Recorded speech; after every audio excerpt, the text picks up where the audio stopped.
우리 앞뒤 좌우에 계신 분들에게 이렇게 같이 고백하겠습니다. 성령 충만하십시다. 네. 여러분 성령 충만하기를 원합니다. 여러분 그렇게 되기를 원하십니까? 여러분 오늘 본문에는 성령 충만을 받으라 이렇게 되어져 있어서 성령 충만을 받는다 이런 표현이 그렇게 우리가 알 때가 많은데 원문 자체로는 성령 충만해져라 이렇게 얘기합니다. 성령으로 충만해져라 또는 성령으로 가득 차져라 이렇게 명령하고 있다는 거죠. 성령 충만을 받는 게 아니라 성령 충만해져야 한다라고 얘기합니다. 예를 들면 그 앞에 술 취하지 말라. 술 취하는 건 누가 술 취하는 겁니까? 우리가 술 취하는 거죠. 성령 충만도 우리가 성령이 충만해지는 겁니다.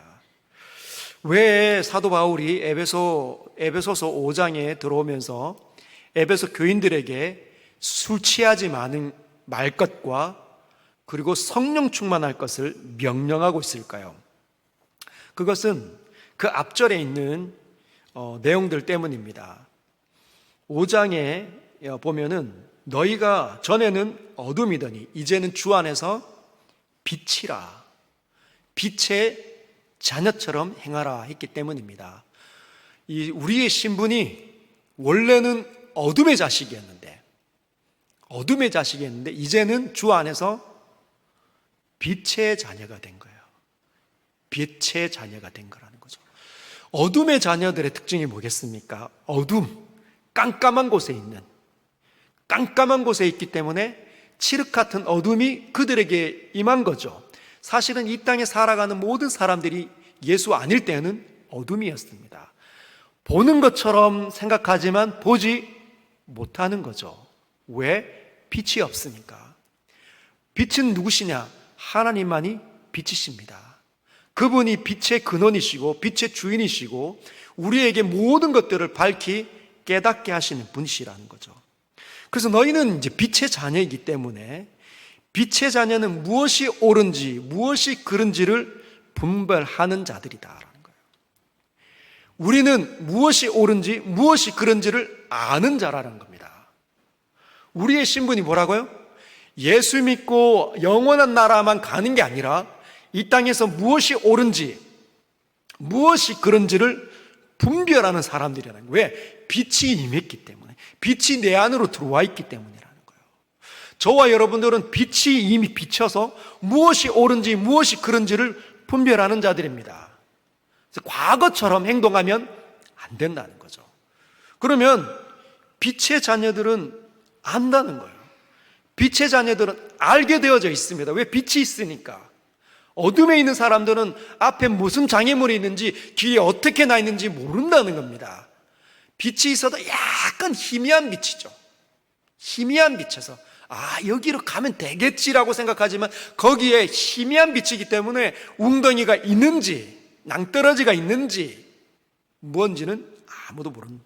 그러나 빛의 자녀들은 안다는 거죠. 웅덩이가 있는지 거기에 가면 되는지 안 되는지를 우리는 안다는 겁니다.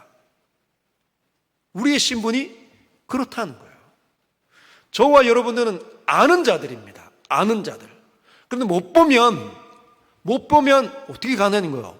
빛의 자녀인데 못 볼 수도 있는 거예요. 못 볼 수 있다는 거예요. 그래서 뭐라고 얘기하냐면 15절에 그런즉 너희가 어떻게 행할지를 자세히 주의하여 어떻게 행할지를 이제 분별하면서 살아야 된다는 겁니다. 빛의 자녀이기 때문에 빛이 비쳤으니까 어떻게 행할지를 주의하면서 살아야 된다는 거예요. 영원한 천국만 가는 게 아니라 예수를 통해서 영광의 나라 영생을만은 누리는 게 아니라 지금부터 어떻게 행할지를 자세하게 주의하면서 깨달으면서 분별하면서 가야 된다는 거죠.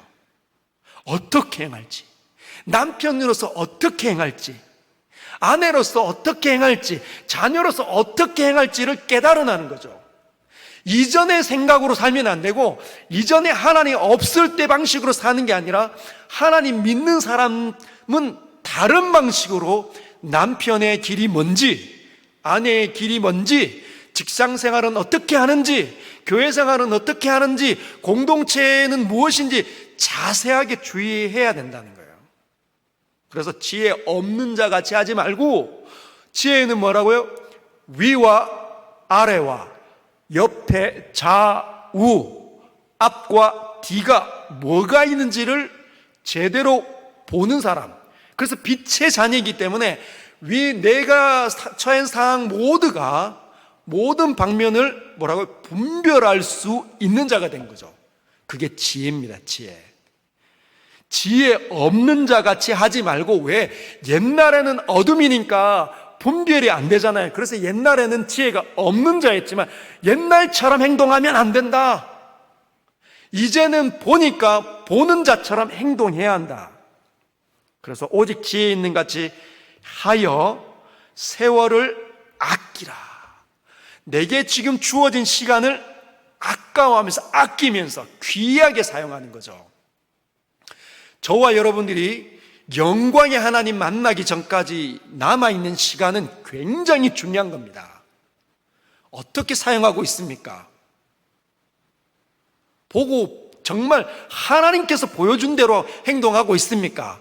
하나님께서 보여주셨는데 행동이 안 되고 있습니까? 그걸 보라는 거예요. 너희가 과거에 예수 안 믿을 때, 여기에는 모태신앙인들이 꽤 많이 계신 줄 압니다. 모태신앙인들이라고 한다고 해서 태어날 때부터 예수 믿는 사람이 있습니까? 저는 잘 모르겠더라고요. 저는 모태신앙인이 아니고 고등학교 때 친구의 손에 이끌려서 교회로 나왔기 때문에 모태신앙인들의 삶을 잘 모릅니다. 그러나 저희 아이들을 보니까 알겠더라고요. 제 자식으로 태어난 아이들은 모태신앙인들이에요. 근데 그 아이들이 정말 부지런히 가르쳤는데, 제가 홈스쿨을 6년 한 사람 아닙니까? 매일의 첫 시간이 성경, 묵상. 여러분, 묵상을 제가 어떻게 가르친지 아시죠? 한 본문을 일주일 동안 꾸준하게 들여다보도록. 이 아이들도 묵상을 한 본문, 예를 들면 마가복음을 이렇게 1장부터 16장까지 쭉 다루면 그 중요한 단락마다 제가 아이들 눈높이에 맞춰가지고 질문들을 다 이렇게 해놨습니다. 어떻게 이 본문을 왜 봐야 되는지, 이 속에서 뭘 찾아야 되는지 끊임없이 들여다보도록 매일 첫 시간을 하나님 앞에서. 그런데도 신앙이 그 정도 하면 매일 아침마다 성경을 들여다보고, 월요일 보고, 화요일 보고, 수요일 보고, 목요일 보고, 금요일 보고, 토요일 보고, 주일날 함께 아빠와 엄마, 아빠가 누구며? 목사님, 엄마는 사모님, 아빠와 엄마와 함께 형, 동생님 피자 한 판 시켜놓고 말씀을 나누는 겁니다. 그런데도 불구하고 하나님을 사랑하는 마음이 별로 보이지 않는다는 거예요. 이 아이도 죄성 가운데 태어난 겁니다. 죄인으로 태어난 거죠. 하나님을 만나야 되니, 인격적으로 살아계신 하나님을 인격적으로 만나는 거죠. 근데 이것이 언제 만났는지는 모릅니다. 왜? 바람처럼 오니까. 바람이 어디서부터 불어와서 지나가는지는 모르니까. 어느 날 보니까 예수 믿게 되는 거예요. 여기에도 모태신앙인들이 꽤 많이 있을 겁니다. 어느 날 보니까 집사가 모태신앙인인데 집사로서, 어느 날 보니까 권사로서, 장로로서 교회를 섬기고 계신 분들이 계실 수 있습니다. 우리가 하나님 만나고 난 다음에 이 남은 시간들은 하나님 앞에 서기 전까지 너무너무 귀한 시간이라는 거예요. 어떤 시간들입니까? 하나님을 위하여 내가 내 인생을 사용할 수 있는 최고의 기회를 얻는 거라는 거예요. 영광의 하나님을 위해서 먹든지 마시든지 무엇을 하든지 하나님의 영광을 위해서 내 이 부족한 시간, 아무것도 아닌 나의 시간을, 내 인생을 하나님 위해서 쓸 수 있는 귀하고 복된 시간이라는 거죠. 이렇게 이 시간들을 어떻게 해요? 낭비하지 마라. 낭비하지 마라. 그러므로 어리석은 자가 되지 말고 오직 주의 뜻이 무엇인가 이해하라. 그러면서 오늘 본문이 열린 겁니다. 술 취하지 말라. 이는 방탕한 것이니. 여러분, 술 취하면 술은 왜 이 바깥에서 내 몸 안으로 들어오는 거 아닙니까? 내가 좋아서 먹잖아요. 왜 먹습니까? 내가 좀 행복해져, 기분이 좋아지려고 먹는 사람들이 있습니다. 또는 뭐 건강해지려고 약주로 드시는 분들도 계시더라고요. 그러나 많은 사람들은 뭐냐면 술을 부르는 겁니다. 술의 임박인 거죠. 근데 술이 들어오면 어떻게 되냐? 정신이 알딸딸해지는 거죠. 여기 웃으시는 분들이 간혹 좀 많이 보입니다. 경험 있으십니까? 저는 경험 있어요.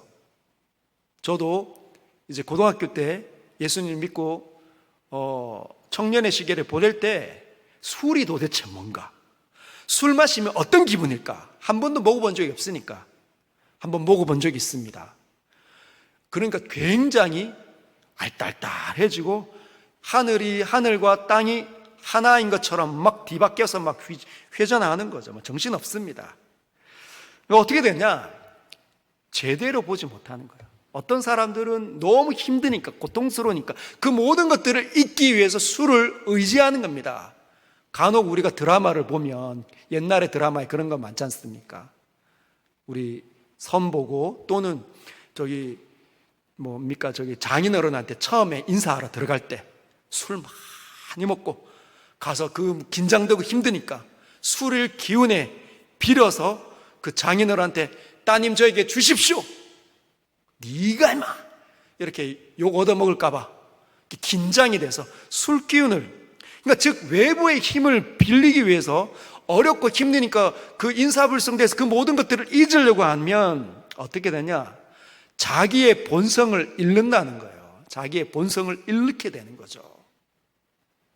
외부의 힘을 자꾸만 의지하는, 세상을 자꾸만 의지하는, 하나님이 아니라 자꾸만 외부의 힘을 의지하는 습관을 갖게 되면 어떻게 되냐? 자기 본성을 잃게 된다는 겁니다. 그리고 술 취하면 하늘과 땅이 뱅뱅 도는 것처럼 제대로 보지 못하게 되는 거, 제대로 보지 못하게 되는 겁니다. 방탕하게 된다는 거예요. 과거처럼 어둠으로 들어가는 거하고 똑같은 겁니다. 그래서 지금 뭘 얘기하냐? 술 취하지 말고 성령으로 충만해져야 된다. 성령으로 충만해져야 된다. 성령 충만 받기 위해서 막 기도하고 성령 충만을, 이게 아니라 성령 충만해질 수 있다는 거죠. 기도 막 하나님 아버지 저에게 성령 충만해 주셔. 성령이 충만 안 해주니까 하나님께서 안 주셨나 보다. 이게 아니라 네가 성령 충만해질 수 있다는 것입니다. 누구에게? 은혜가 주어진 사람들에게, 예수 그리스도의 십자가를 경험한 사람들에게, 그 부활을 맛본 사람들에게, 그 사람들에게 뭐가요? 성령 충만해질 수 있다는 거죠. 왜? 성령이 이미 그 사람 안에 들어와 있었으니까. 그러면 왜 그렇게 되어야 되는가? 빛의 자녀처럼 살기 위해서, 빛의 자녀처럼 살기 위해서 성령 충만해져야 합니다. 빛의 자녀처럼 살려면 성령 충만해져야 된다는 거예요. 성령 충만해지지 못하면, 성령이 내 안에서 그 강한 역사가 없으면 어떻게 되냐? 빛의 자녀처럼 저것이 무엇인지는 깨달을 수 있어도 그렇게 살아내지지는 않는다는 거죠. 용서하는 것, 예수 믿는 사람들이 용서해야 된다는 거 누가 모릅니까? 여러분, 용서해야 되죠? 얼만큼 용서해야 됩니까? 네? 성경을 잘 모르시나 봐요. 70번씩 7번. 엄청나게 많이 용서해야 됩니다. 그걸 왜 몰라요? 여러분, 예배를 어떻게 드려야 됩니까? 예배를 어떻게 드려야 됩니까? 경건하게. 여러분, 경건에 대한 감각 있으시죠? 있으시잖아요. 어떻게 드리는 게 경건합니까? 어떻게 드리는 게 거룩하게 예배 드리는 겁니까? 여러분 모르십니까? 아시죠? 정자세로 드리고 앉아가지고 하나님만 집중하며 모든 피곤이 쏟아진다 하더라도 어떻게 해요? 나를 구원하신 하나님 앞에 내 사랑과 내 모든 것들을 고백하리라. 그분을 누리며 말할 수 없는 감격함과 찬송을 하나님께 올려드린 그 예배 아닙니까? 그 누가 기도하면 아멘, 아멘, 아멘. 하나님 말씀이 선포되면 여러분 하나님의 뜻대로 사십시오 하면 아멘. 여러분 그게 정말 예배자의 모습이잖아요. 경건하고 바르고. 근데 알지만 그렇게 하는 사람이 지금 잘 보입니까? 여러분은 어떠세요? 여러분의 예배 생활은 정말 경건하고 거룩하고 하나님께서 진짜 여기 계시니까 여기 계시는 그 하나님 앞에 그 거룩함과 영광이 그것이 전달되어져 두려움 속에 그 두려움 속에서 하나님을 예배하고 있습니까? 우리 목사님들 뒤에 계시는 목사님들 어떠세요? 전도사님들은 어떻습니까? 우리 집사님들은요?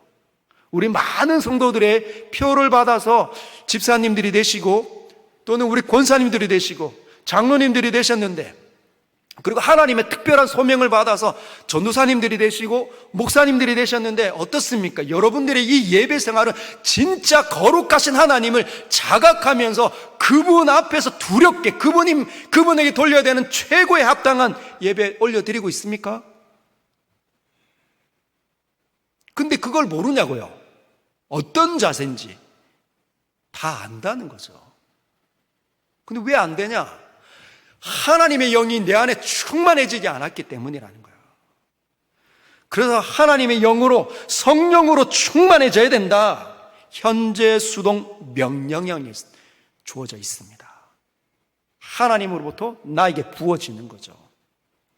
그러면 이 일이 일어나면 뭐가 되는가? 19절에 시와 찬송과 신령한 노래들로 서로 화답하며 너희의 마음으로 주께 노래하며 찬송하며. 이게 어떤 모습입니까? 여러분 이 사람들 지금 하는 거 보세요.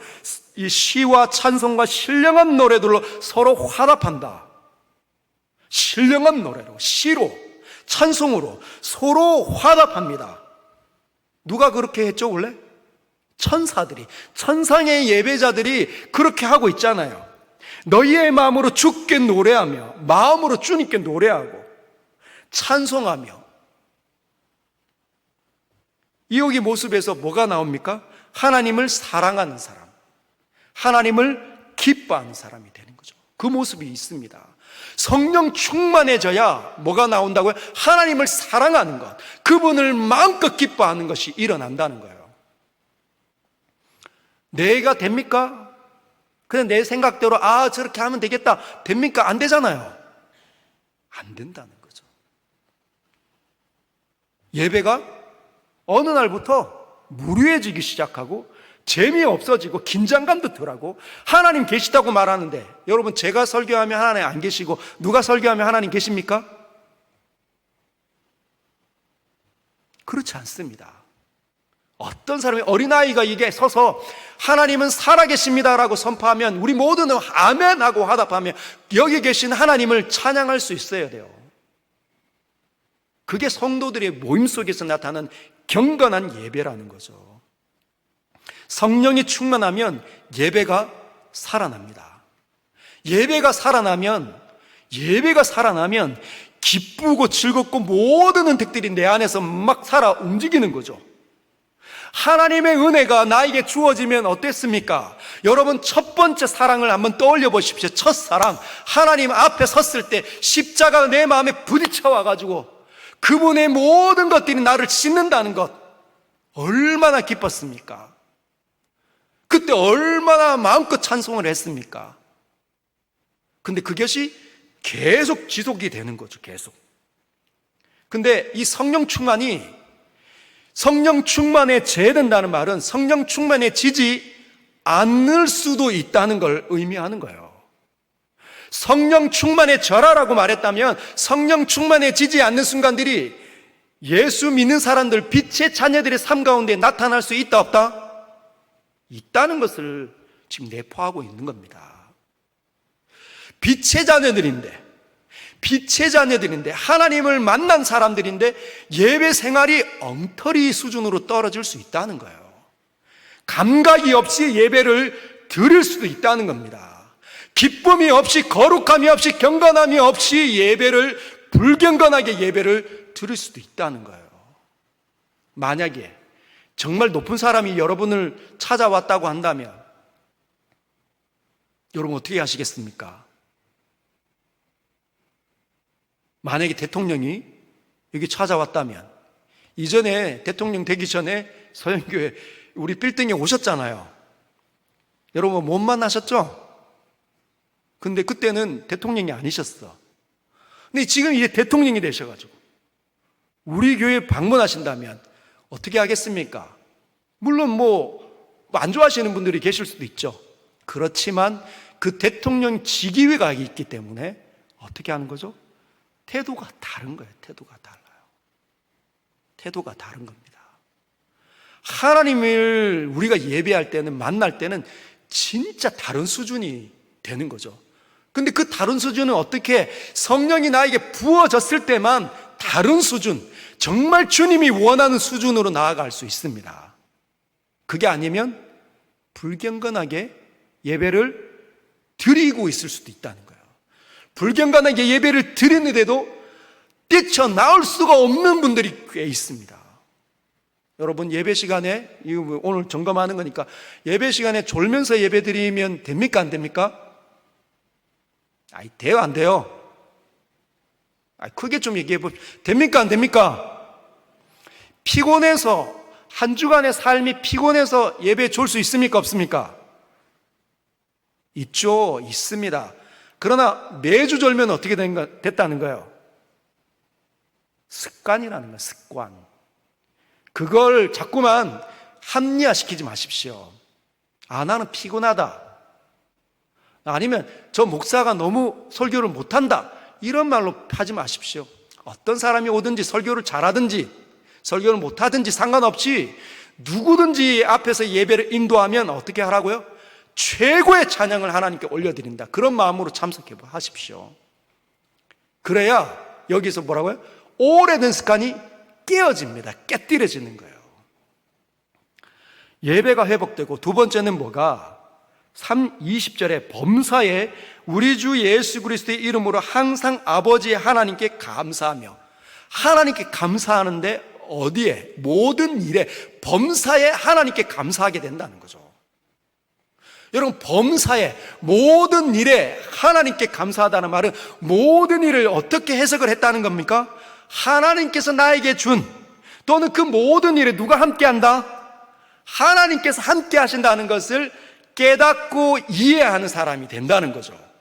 내 삶을 깨닫고 이해할 때 우리는 감사할 수 있습니다.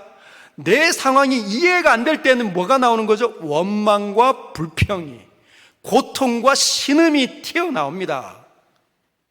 그리고 이것이, 내 삶이, 내게 지금 주어져 있는 상황이 고통스럽고 힘들고 어렵고 이런 건 일반 사람들에게 다 일어나는 겁니다. 근데 빛의 자녀들에게도 그 일이 일어나면 된다 안 된다? 안 되잖아요. 빛이 임했는데, 앞과 뒤와 위와 아래가, 좌우가 뭔가 있는지 분별이 되는 사람이 됐는데도 불구하고 여전히 어둠에 있는 것처럼, 안 보이니까 두렵고 힘들고 걱정하고 있는 거죠. 그래서 즉 내가 이거 아무것도 아니야 한다고 되는 게 아니라는 거예요. 이거 어려운 거 아니야 라고 내가 그렇게 받아들이려고 한다고 해서 되는 게 아닙니다. 언제 되는 거죠? 성령이 충만해질 때, 하나님의 영으로 가득 차질 때, 하나님의 시각으로 그걸 그때 보게 되고 참되게 주의 뜻이 이루어지면 돼 라고 된다는 거죠. 그 이전에는 어떻게 해야 돼? 맨날 흉내만 내는 겁니다. 흉내만 내는 거예요. 흉내만. 옆에 있는 사람들은 흉내만 내니까 진짜인 것처럼 보지만 누구는 아십니까? 하나님만 아시는 거죠. 흉내내는 건지 진짜로 그런 건지 알게 되는 거예요. 그 다음에 세 번째, 21절. 그리스도를 경외함으로 피차 복종하라. 피차, 서로에게 복종하게 된다. 예수님을 경외하는 마음이 내 안에 가득 찰 때 뭐가 되냐? 서로에게 서로 복종하게 되는, 상대를 복종하는 거죠. 상대에게 내 자신을 기꺼이 주는 거고, 그 상대가 나에게 들어올 때 기꺼이 받아내는 겁니다. 즉, 상대가 있다는 말은 관계 안에 있다는 거죠. 내 상황들을 내가 감사함으로 하나님의 뜻대로 성령 충만할 때 해석이 될 뿐만 아니라 성령이 충만해지면 그 관계가 회복이 되는 거예요. 아, 내가 집에 가서 아내한테 잘해야지. 백날 여러분 결심해 보십시오. 성령 충만하지 않은 상태에서 맨날 결심으로 끝이 나는 겁니다. 가서 아내 손 못 잡습니다. 미워 죽겠는데 어떻게 되겠습니까? 안 되는 거죠. 용서 안 됩니다. 회복이라는 거 언제 되는가? 하나님의 은혜가 나에게 충만하게 부어질 때, 성령이 내 안에 들어오셔서 강하게 역사될 때 모든 것들이 회복이 되는 거죠. 예배도 회복이 되고 내 삶도 감사가 되고 관계도 회복이 되는 거예요. 얼마나 좋은 겁니까? 그래서 성령 충만해지는 건 우리의 일이 되어져야 됩니다. 성령 충만한 건 우리의 일이 되어져야 합니다. 성령 충만이 되기를 간절하게 원하면서 뭘 해야 될까요? 하나님의 생각이 내 안으로 들어오게끔 예배 자리에 들어오셔야 되고, 하나님 말씀을 연구하는 자리에 여러분 자신을 두셔야 되고, 골방이 있어야 됩니다. 하나님을 개인적으로 만나는 그 시간들이 있어야 된다는 거죠. 그래야 하나님의 영이 부어지는 거 아닙니까? 매일의 삶 속에 여러분 꼭 기억하시고, 매일의 삶입니다. 매일의 삶. 사람이 떡으로만 살 것이 아니라 하나님의 입에서 나오는 모든 말씀으로 사는 겁니다. 사람이 떡으로만 사는 게 아니잖아요. 떡도 매일 먹어야 돼요. 음식을 매일 먹어야 하는 것처럼 하나님의 말씀이 매일 내 삶 속으로, 내 육신 가운데, 내 영혼 가운데로 항상 들어오는 일을 내가 실패한다. 그 사람은 성령 충만이 뭔지를 모르는 사람. 여러분, 성경을 그냥 읽는다고 성령 충만해지는 게 아닙니다. 시편 1편이 뭐죠? 복 있는 사람은 이 세 부류의 사람이 아니라 여호와의 말씀을 즐거워하여 주야로 묵상하는 자라다. 주야로 아침과 밤 하루 종일 그 말씀이 무엇인지를 늘 고민하면서 꺼내면서 중얼중얼 읊조리는 사람. 사자가 어떻게 해요? 먹이를 콱 잡아서 빼앗길까 봐 으르렁거리는 그 태도. 하나님 말씀이 내 안에 살아 역사하는, 여러분, 말씀이 내 안에 살아 역사하는 것이 경험된 사람들만이 그렇게 할 수 있어요. 하나님 말씀이 모든 것들을 회복시키시고 치유하시고 구원하신다는 것을 경험하지 못하면 못합니다. 하나님 말씀을 열지 않아요. 못 봤는데, 경험 못했는데, 하나님의 선하심이 어떤지를 모르는데 어떻게 합니까? 못하는 거죠. 그래서 그분은 뭘부터 해야 되냐? 십자가 앞에 다시 엎드리는 것부터 하셔야 됩니다. 죄가 너무 오래돼가지고 뭐 하는 거예요? 세상 생각에 너무 찌들어져가지고 하나님의 생각이 자꾸만 들어오질 않아. 굳은 살이. 흉내는 낼 수 있어도 뭐 어떻게 됩니까? 아무것도 회복이 안 돼. 삶도 감사와 진정으로 이 하나님께서 나와 함께하고 있는 그 모든 시야가 보여지지도 않고, 예배 생활도 회복도 안 되고, 지난주도 그렇고 그 지난주도 그렇고 1년 전에도 졸았고, 늘 조는 거면 늘 습관을 쫓아서. 근데 그 자리가 우리 자리가 아니라는데, 저와 여러분들의 자리가 아니라고 하는데 여전히 거기 두는데 그게 안 되는 거라. 안다고 뛰쳐나오지 못하는 거예요. 어떻게 해야 됩니까? 발버둥 쳐야 됩니다. 이제 내 자신이 그렇다, 발버둥 쳐야 합니다. 발버둥 치는 것 이외에는 안 됩니다. 어떻게 해요? 야복 강가에서 야곱이 하나님의 사람, 하나님께서 보내신 그 천사와 씨름하는 것, 나에게 축복하지 않으면 내가 절대로 보낼 수 없습니다. 그 고집, 그 각오, 그게 하나님을 향한 의지의 표현입니다. 의지의 표현. 하나님을 간절히 사랑하는 사람, 간절히 찾는 사람. 이것 없이 되겠습니까? 아무 관심이 없는 사람에게 하나님께서 옛다, 나 네 마음 열어줄 거야, 그렇게 됩니까? 그렇게 됐냐고요? 안 된다니까요. 절대 안 됩니다. 그래서 어떻게 하는가? 발버둥을 치는, 여기 가슴이 찢어야 됩니다. 옆에 내 이 사람 보면 이러고, 그런 거 보지 말고 오로지 누구만, 하나님만 집중하는 거예요. 그래서 그분들의 이 삶은 성령이 주는 그 역동, 성령이 주는 그 9가지 열매가 이 속에서 막 묻어나는 거죠. 사랑과 희락과 화평과 오래 참음과 자비와 양성과 온유와 절제, 이런 것들이 삶 속에 막 곳곳에서 묻어나는 겁니다. 바라기는 저와 여러분들이 그런 사람들 되시기를 주님의 이름으로 축복합니다. 그래서 말씀 안으로 뛰어 들어가십시오. 그러면 그 말씀이 내 안으로 들어와 모든 어둠과 악을 몰아내는 거예요. 서영 공동체 가운데 하나님의 말씀이 강렬하게 임할 수 있도록 여러분 놓고 기도하시고, 여러분들이 그 주인공이 되시고, 여러분들이 애를 써주실 때 서현 공동체가 지금보다도 더 빛나고 아름다운 하나님의 사람들이 모여있는 공동체가 될 줄 믿습니다. 오늘 말씀을 기억하면서 우리 같이 찬양하고 기도하겠습니다.